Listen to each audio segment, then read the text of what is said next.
నాకు చాలా బాధ అయింది. ప్రైవేట్ కోర్ బోర్డు అప్పుడు అధ్యక్షుడికి ఫోన్ చేస్తే ఆయన ఫోన్ లిఫ్ట్ చేయడు, బోర్డు మెంబర్లకు చేస్తే ఆయన చేయడు, పోలీసు వాళ్ళు మాత్రం ఎట్టి పరిస్థితిలో కొండ కలవలేదు. పంప గణపతి దగ్గర కూర్చున్నాను, బాధపడుతున్నా. స్వామి ఏంది ఈ పరిస్థితి? అక్కడ ఉన్న అయ్యప్పలందరూ పెద్ద హెసిటేషన్ చేస్తున్నారు, అయినా పోలీసు వాళ్ళు ఇంటలేరు. అప్పుడు నేను నా స్వామికి ఒక్కటి మాత్రం కోరినా, అయ్యా నేను ఎప్పుడు ఇన్ని పాదయాత్ర చేసిన 15 సార్లు హైదరాబాద్ నుంచి శబరిమలకు నడిచాను, ఏ కోరికలు కోరలే.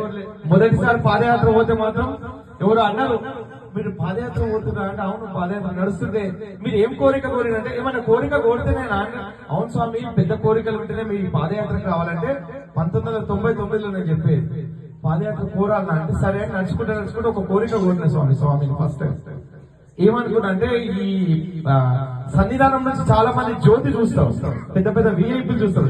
మురళీమోహన్ లాంటి సినిమా యాక్టర్ కూడా జ్యోతి అక్కడి నుంచే చూస్తారు.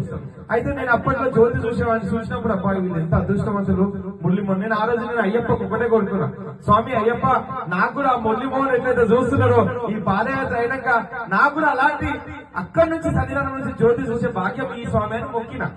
సరే అది అవుతుందా పోతుందా అని నేను అనుకోలేదు. వచ్చేసిన తర్వాత శబరిమల పాదయాత్ర ఇంటికి వచ్చిన, ఇంటికి రాగానే మామూలుగా నేను మాల తీయాలి, ఎందుకో నేను తీయలేదు, జ్యోతి వరకు కూడా ఉంచుకున్నాను. మళ్ళీ ఎవరో జ్యోతికి వెళ్దాం అని తీసుకెళ్ళాను. స్వామి మీరు నమ్ముతున్నారు, స్వామి కోరుకున్న కోరిక నేను స్వామి సన్నిధిలో ఇక్కడ నిలబడి జ్యోతి చూస్తుంటే మురళీమోహన్ అక్కడ నిలబడి జ్యోతి చూశాడు. నేను స్వామి సన్నిధానంలో అంత దగ్గర నుండి జ్యోతి చూశాను. ఆయన కోరుకుంటే కోరినంత ఆ పాదయాత్రను నాకు ఇచ్చింది.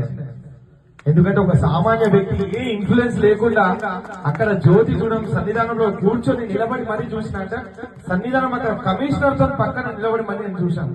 ఇది అయ్యప్పతో సాధ్యం. స్వామి అయ్యప్ప ఏది కోరుకుంటుంది. ఆ రోజు కూడా సన్నిధానం పంపి అంటే స్వామికి ఒకటే మొక్కిన, ఒకవేళ ఈ గోమాత గాని శబరిమల సన్నిధానంకు రాకపోతే నేను కూడా ఎక్కడికి నీ కొండకు రాని స్వామి అని చెప్పి పంప దగ్గర కూర్చోవడం జరిగింది. తర్వాత ఒక అరగంట అయిపోయింది, అక్కడ ఏం జరిగిందో తెలియదు. ఆ స్వామిని నమ్ముకుంటే ఏం స్వామి ప్రైవేట్ కోల్పోయింది, పోలీసు వాళ్ళని ప్రపంచంలో ఎవరు ఆపినా ఆగం. ఆ గోమాత పైకి శబరిమల కొండ వరకు కూడా